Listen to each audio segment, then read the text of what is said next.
আচ্ছা, আমাদের মেয়েদের জীবনেই ডিকশনারিতে শুধু দুটো শব্দ কেন পাওয়া যায় বলুন তো? অ্যাডজাস্টমেন্ট আর স্যাক্রিফাইস।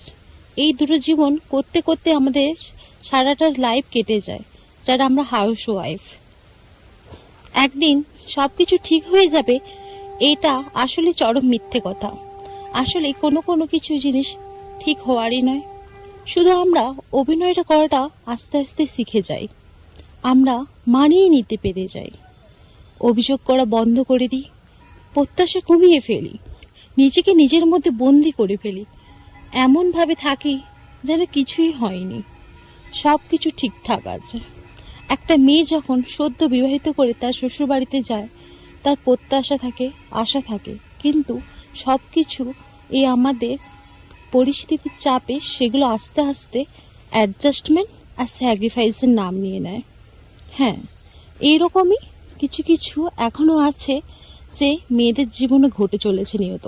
কিন্তু বর্তমানে দিন পাল্টিয়েছে, যুগ পাল্টিয়েছে, এখন মানুষরা নিজের পায়ে নিজে দাঁড়াতে শিখেছে। তো মেয়েরা এখন অনেক আগে উন্নত। হ্যাঁ, এটা ছিল শনিবার।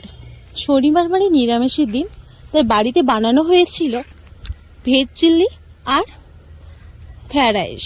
ভেজ চিল্লিকে অনেকে আবার গুজরাটের সাইডে মাঞ্চুরিয়ানও বলা হয়। মাঞ্চুরিয়ান আর রাইস।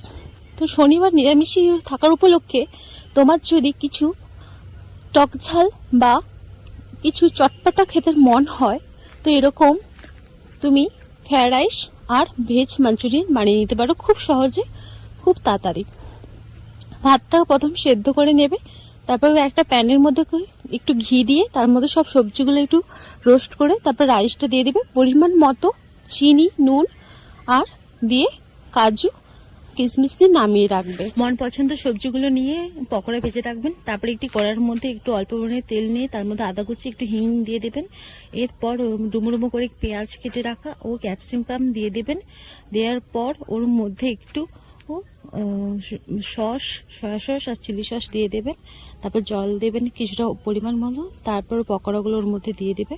গ্রেভিটা আরও গাঢ় করার জন্য একটা বাটির মধ্যে 2 চামচ কর্নফ্লাওয়ার দিয়ে গুলে নিয়ে ভালো করে দিয়ে দেবেন। তো গ্রেভিটা থিকনেস হয়ে আসলে নামিয়ে নেবেন। ভিডিও ভালো